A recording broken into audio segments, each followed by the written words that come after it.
이 시간 하나님 말씀 보시겠습니다. 구약성경 출애굽기 40장 34절부터 38절까지 말씀입니다. 출애굽기 40장 34절부터 38절입니다. 구름이 회막에 덮이고 여호와의 영광이 성막에 충만하매 모세가 회막에 들어갈 수 없었으니 이는 구름이 회막 위에 덮이고 여호와의 영광이 성막에 충만함이었으며 구름이 성막 위에서 떠오를 때에는 이스라엘 자손이 그 모든 행진하는 길에 앞으로 나아갔고 구름이 떠오르지 않을 때에는 떠오르는 날까지 나아가지 아니하였으며 낮에는 여호와의 구름이 성막 위에 있고 밤에는 불이 그 구름 가운데 있음을 이스라엘의 온 족속이 그 모든 행진하는 길에서 그들의 눈으로 보았더라. 아멘. 오늘은 이스라엘 백성들이 광야길을 행진하던 방식에 대해서 은혜를 나누도록 하겠습니다. 하나님께서는 광야길을 걸어가는 이스라엘 백성들에게 길을 안내하는 방법을 구글 지도를 준다든지 아니면 네이버 지도를 주시질 않으셨어요. 내비게이션을 주시면서 이거 그대로 따라가라 이렇게 하시지도 않으셨습니다.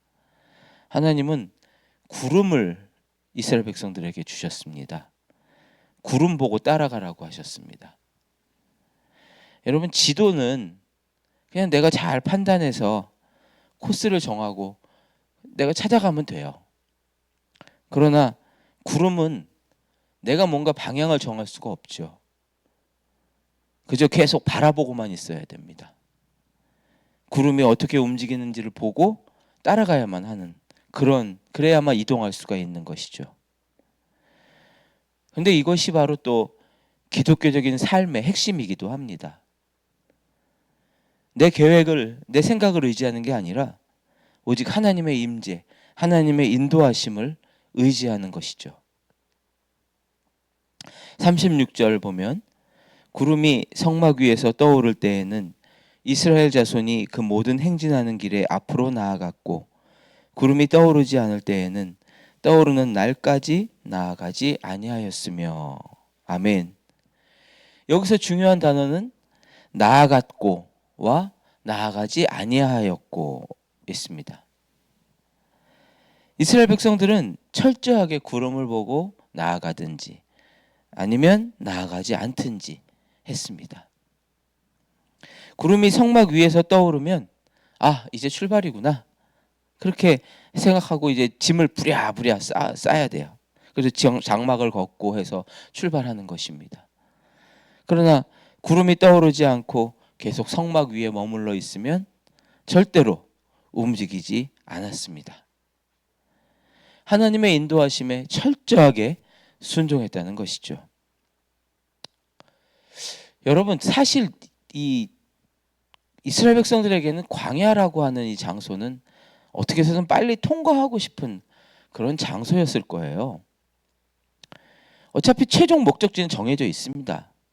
가나안이라고 하는 너무나 분명한 목적지가 눈앞에 있어요. 가나안 땅이 먼 땅도 아닙니다. 맘먹고 가면 몇 달 안에 온 백성이 다 도착할 수 있는, 천천히 가도 그 정도면 도착하는 그런 장소였어요. 이스라엘 백성들은 어쩌면 좀 더 빨리 하루라도 움직이고 싶은 그런 마음이 있었을 거예요. 하나님이 주신다고 약속을 하셨으니까요. 빨리 가서 그 땅을 차지해야죠. 그런데 하나님께서는 철저하게 구름의 움직임에 따라서 갈지 말지를 결정하라고 하신 거예요. 여러분의 인생은 무엇을 따라서 움직이십니까? 하나님의 인도하심을 따라서 움직이고 계신가요? 혹시 돈의 흐름을 쫓아다니는 것은 아닙니까? 아니면 사람들의 말만 들으면서 따라다니는 것은 없습니까? 내 지혜 믿고 내 능력 믿고 막 그냥 뛰어나가려고, 어떻게 해서든 뛰어나가려고 애쓰고 있는 것은 아닙니까? 모세는 혈기왕성했던 40세에 자기 힘으로 민족을 구원하려고 했죠. 사실 충분히 그렇게 자신감이 있을 만했어요. 그 당시 그는 이집트의 왕자였습니다. 민족을 위해서 떨쳐 일어날 만했어요.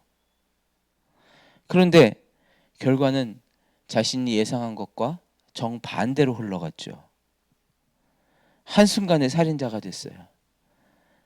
아무도 찾지 않는 미디안 광야로, 사막으로 도망가야 하는 그런 도망자 신세가 되었습니다. 그곳에서 무려 40년 동안 멈춤의 훈련을 받아야만 했습니다. 40년 후에 떨기나무 불꽃 가운데에서 비로소 하나님을 만나죠. 그리고 나서야 비로소 다시 움직일 수 있었어요. 무려 40년 걸려서 하나님의 구름을 보고 따라가는 그런 훈련을 강제로 배운 것입니다. 요즘 우리가 살고 있는 이 시대는 참 속도가 곧 능력인 그런 시대죠. 남들보다 뒤처지면 안 되는 것처럼 그렇게 생각이 드는 그런 시대예요. 뒤처지는 순간 도태되고 실패하는 것처럼 생각드는 그런 시대입니다. 남들보다 더 빨리 어떻게 해서든 더 신속하게 뭔가를 해내야만 성공이라고 생각하는 그런 시대죠.